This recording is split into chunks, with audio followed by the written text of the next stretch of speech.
How's it going, everybody? And welcome to the They Are Billions review. Now, as soon as I found out about this game, I didn't know it existed. I found out of nowhere. It just popped in. I was like, huh, that sounds neat. I heard the concept, and I'm like, oh, of course there's not billions on the screen. But I think they said 20,000 was like the max they could do. I'm assuming that means your units and theirs. But I was blown away by just the video, as well as, the cinematic they did. This game is beta early access right now. I got it from Steam. It's on sale at the moment.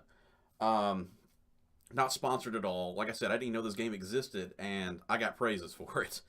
I have never been happier to lose a game before. When you play a game and you're like, oh man, because I played it on easy. I'm playing it right now. You'll see in a second. Go ahead and load up. I'm playing it on super easy right now. I put it on like the lowest settings just so I could build stuff and show y'all what I hadn't to worry about getting massacred by a zombie horde while doing it. But the game is basically kind of Command and Conquer style. Now, I love Command and Conquer. You can also press spacebar to freeze time, which is nice. I would not recommend building. I'll get into that stuff in a minute without pausing the game. First off, the game looks great. You can zoom in and out. I would not recommend playing at close range, but if you do, you get to see all sorts of like little details and stuff like that. It's pretty nice. Interesting little sprites and characters and stuff. But it's just brings me back to the Command and Conquer type days where base building and defense games. But I built this one in like an hour or so. Once again, lowest difficulty, so I wouldn't get overrun, so I was able to expand pretty quickly. But I tell you what, when that final wave comes, even on easy, I was not prepared for the sheer volume of enemies on the screen. It was like flowing water. And like a tiny little stick dam, it did not hold. These walls, not these walls, but the walls I had, actually I haven't even upgraded these yet. Let's go ahead and upgrade, which is quick, easy little upgrade system. Hit that, and look at that. All of a sudden I'm building, replacing it with stone walls. Very nice. Very, very friendly UI. And let's go to the base building. They do not have very many units right now. There's a couple more. There's a sniper, and then there's another building you build with some mechanized units, some power armors. This is a steampunk command game in a post-apocalyptic zombie world where you're trying to survive and do the best you can. Let me zoom in here on this tower. You get riflemen, you get archers, flamethrower troops, mech troopers. These new characters that just came out, these exo-frame guys with rocket launchers. They look like rocket launchers, actually more like mortars. Devastate zombies and crowds. But man, when these hordes come, they come hard, and they are actually kind of nerve-wracking. Now, the first two, if you play this game, the first two are kind of light. That's kind of the, hey, you really need to hurry up and build a better wall. And the other cool thing about this game is they purposefully send, it seems in my opinion, to your weakest side. So if you're sitting here and you're like, hey, my city's looking pretty good. I got all these nice walls. I'm exposed over here and I'm exposed down here. I haven't built anything in these areas yet because I'm still expanding. It's like, I wonder where that horde's going to come from. Well, my luck is it would come from this direction because I have no defenses here. Or from here. And it kind of gives you a hint. It's like, hey, while the game isn't tough yet, you really need to work on building up your defenses in this area. So here's a little tiny challenge for you to understand what you're going to be up against if you fail to get the defenses up. Because, like I said, that final horde, if you do not actually clear the entire map, I'm almost certain that all the zombies that are left on the map, plus the horde that comes in, group together and rush you. And there are special zombies too. There's a lot of Left 4 Dead feel in this game as well. You got these I forget what they're called. They're basically like the not the lickers, but the hunter type, the ones that jump around. They can climb your walls and get behind you and wipe out your entire city. If you just forget to put up, like over here, I don't have any guards up because I moved them over here to defend. But let's say that enemy type somehow got past this guy and leaped this wall. I'd probably be lost. They'd hit this building, and then I have 3 zombies, because every building you lose, the workers turn into zombies and attack, and it spreads. I mean, just like that, you can lose the entire game. The first time, I mean, I've only played it a little bit, a few hours, and I'm impressed. As you can tell by this review, I am very impressed by this game. As I mentioned in the other video, when I was talking about this, the Ruby video, this and Iron Harvest. Iron Harvest I knew was coming. This game is amazing for a game that I didn't know existed up until now. And between Iron Harvest and this game, I'm set for this year. I got 2 games that I can play that will have replay value and is basically bringing back the days of, like I said, Command and Conquer and old Civilization, old, what is that other one? Total War. Back when they first started up and you had that awe-inspired, it's like, wow, I cannot believe I just did that with these units and defended against this amazing force. The first time I played Total War had the same kind of feeling I had in this game when the Horde attacked. And you're sitting there going, will my walls hold? Maybe they will, maybe they won't. But then you're sitting there panicking, trying to build units. The cool thing about this game is they don't want you to build 15, 16 walls deep. Let me try to bring up my wall builds real quick. I'm going to get into more units and stuff later. So I can build out here. But if I start, see, I can't put another wall right here. They don't want you building too thick, because what would be the fun of having 20 walls and your enemies just splash into it like a water and just slowly erode it? You're just wasting time. You need to destroy those units, not sit there and, try to hold back the time and the tides. So it restricts you in order to kind of force your hand into a more aggressive play. But, this is your command center, just like any command type game, where you lose this building, you lose the game. I have lost an entire city but managed to keep my command center and was actually able to come back. This was like one of the first playthroughs. I only had a few houses. This is actually level 2 housing. I actually get into units and stuff here in just a minute, explaining what you got in this game. You got support buildings like this market, which actually reduce the cost of the food. I actually got quite a good bit of food if you look down here. This is your food tab, and it allows you to build more houses and production and stuff like that. More houses mean more workers, and more colonists. Colonists do not work, but you need the populations in order to build. Like the market, you have to have, I think it's 200 minimum colonists to fill in the spots in order to have the market. So until you get 200 colonists, you can't get the bonus. And I think 400 is needed for the bank, and until you get the bank, you can get a cashback bonus. Let me see if I can't find the bank. Yeah, bank right here, it is, yeah, I think it's 400. But yeah, I mean, I don't have the supplies yet for it, but it's great because it gives you kind of a play style where, by the way, the levels are random generated. You got map styles, like I forget the name. This is the first one. I haven't beat anything yet. I keep dying, but you get a lot of like natural barriers that you can use as choke points, and I've actually found that some of the choke points is actually more counterproductive.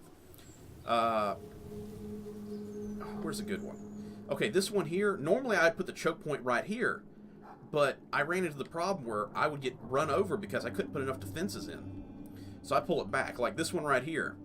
I sat there and I was like, there's just not enough room to put down enough defenses. So I put a second wall up that I could fall back to this wall. If this wall gets overtaken, it will get overtaken in time.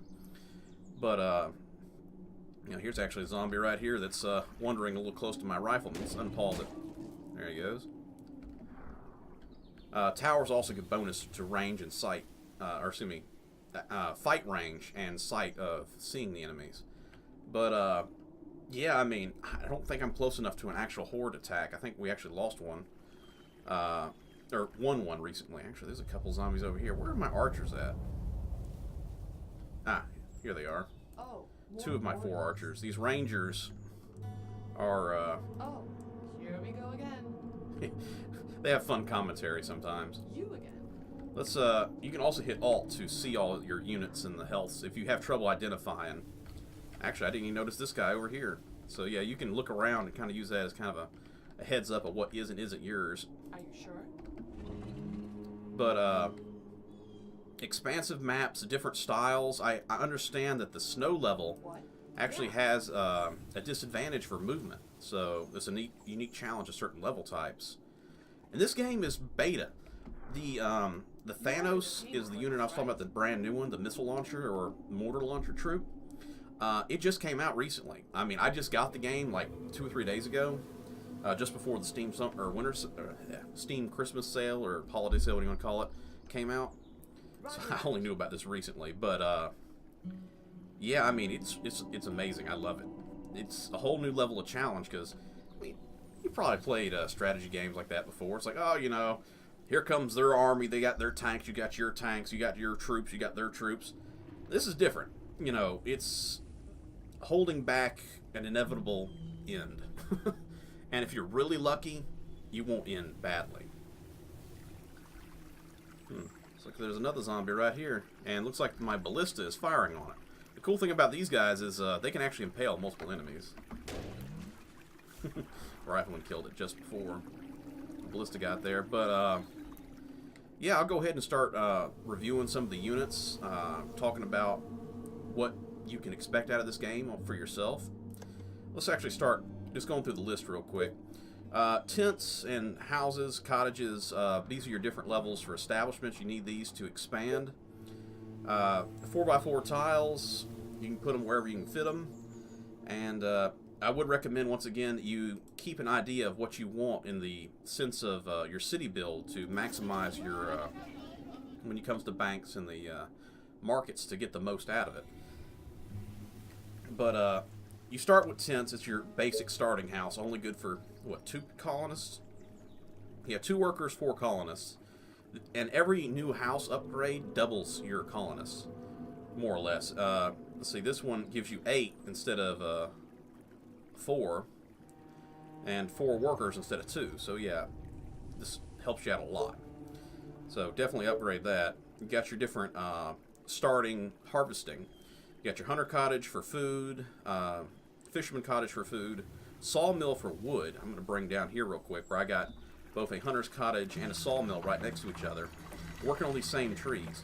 Now, the thing is, I believe it's for every 2 trees is like 1 piece of wood or something like that that are covered in that block. So trying to find that sweet spot that gives you the maximum amount of supplies is essential. Like over here with the fisherman cottage, you see all these tiles over here aren't being used, but I'm getting 17 food out of right here. Now I think it's actually a little less, but I happen to have this warehouse, which is, as you can see by the green marker, actually giving me a bonus to my hauls. So once again, just like the markets, your warehouses actually give you bonuses, you know, kind of powering up your local buildings that are touched by it. So setting up your local area to maximize its efficiency is always good. Let's see. These Tesla towers. Now, when you're first playing it, like me, when I did it, I had to figure out that, you know, you start up with this building and it has I want to say a 16 by square or something like that around it.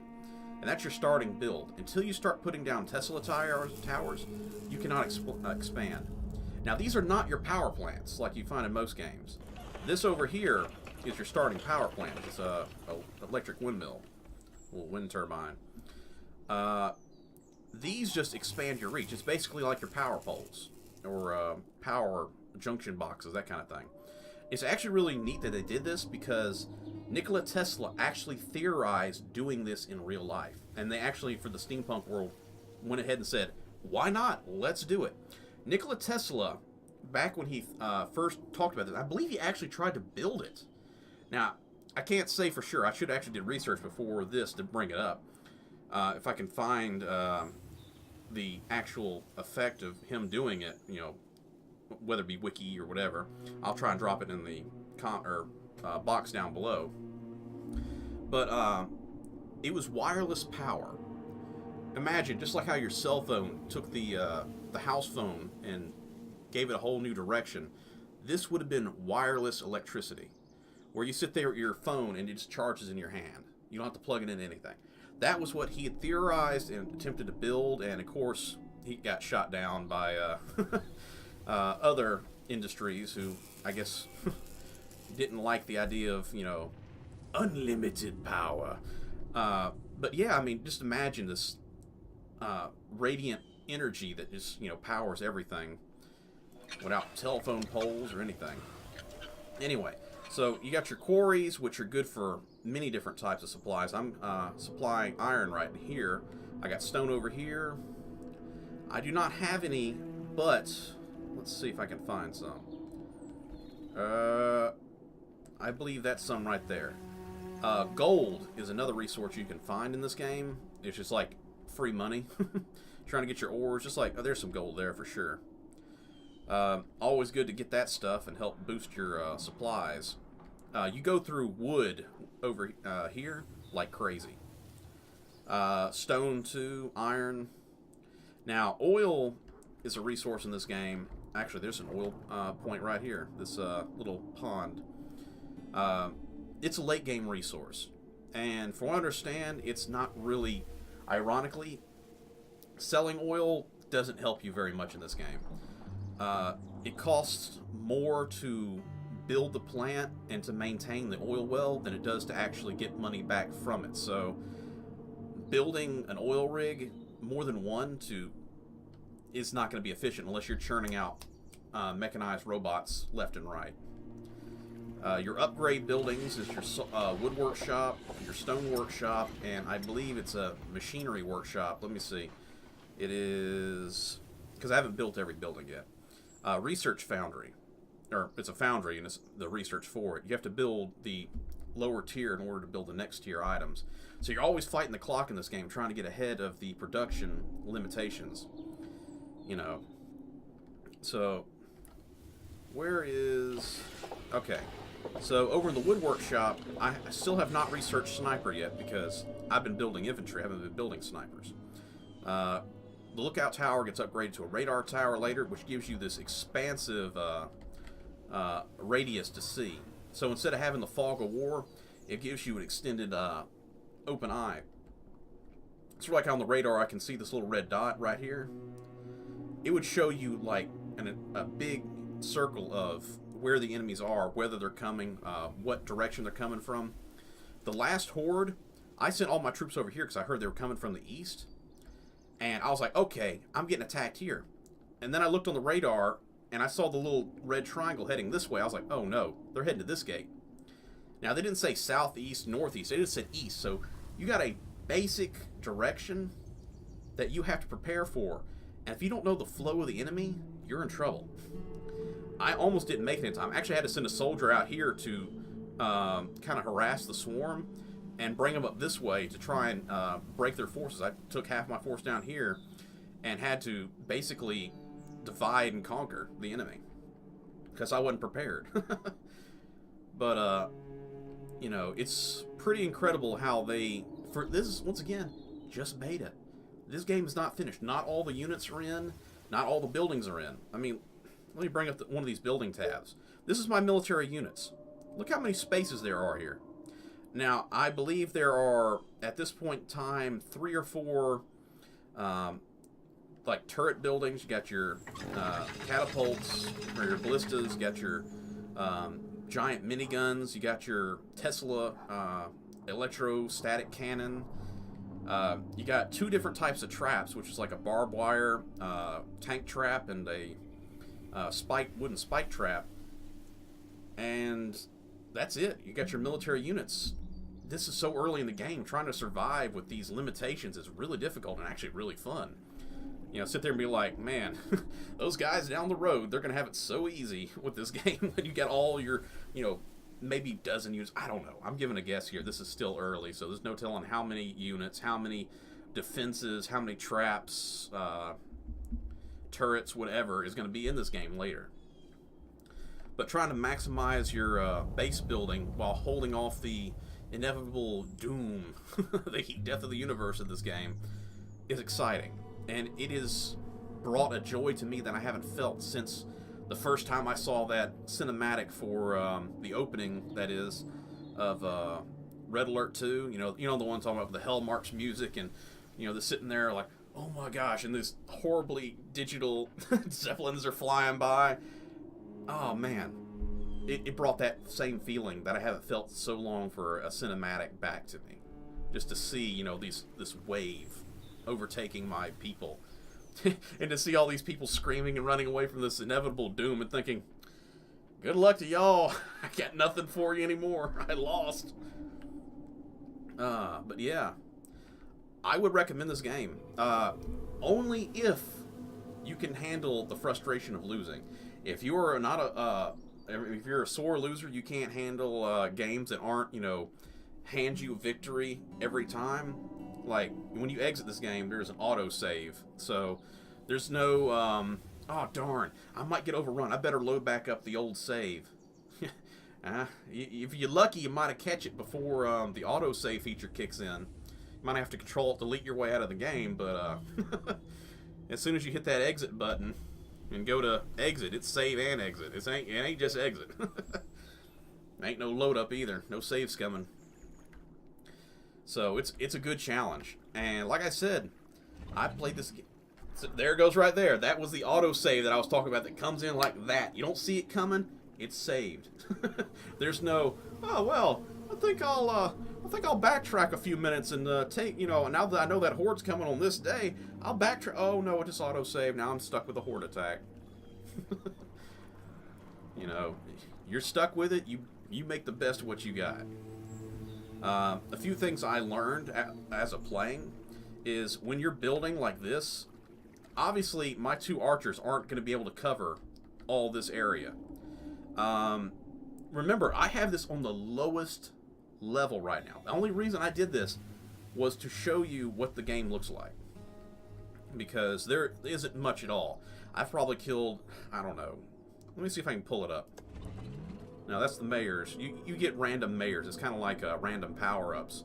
I took Sawmill and Soldier salary cost cut, which I have never seen this one before. This is the first time I've ever seen this particular mayor when they're bonuses.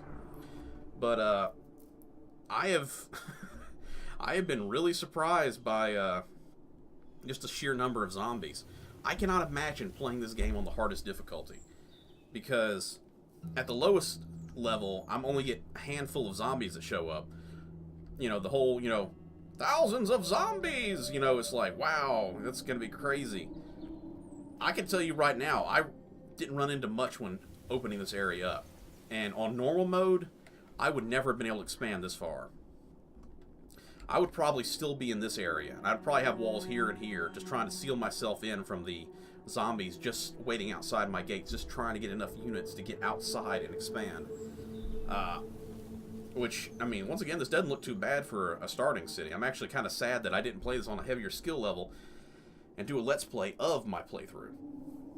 Because once again, there's not really much of a challenge here right now. The hordes are still the same. And the skill levels, it's a kind of a neat thing they did. There's a cap to what you can play on. This is the starting map, meaning there are, I think, 3 or 4 levels beyond this.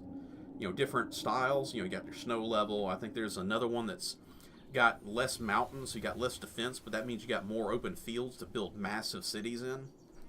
And that's the thing. I like to have open space. I don't really like these condensed locations. I mean, that's why I'm expanding over here to build my second city center.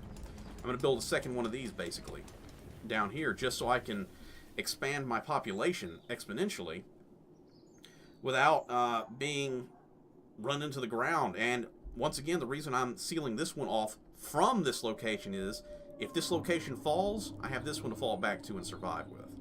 So that's the reason I did it this way, was to ensure my own population isn't killed by my former population, who has now joined the zombie army. Like I said, I got nothing but praise for this game. If you can, if you want to, go out and support them by, you know, picking up a copy. Like I said, it's 10% off right now on Steam. This will help them make more of this game and future games. They don't have really much under their belt, but you know, if this is what we're in store for, I can't wait to see the final product. Like I said, hopefully with this game and Iron Harvest later on, this will be the return of the command type games. You know, the era of the command games is back.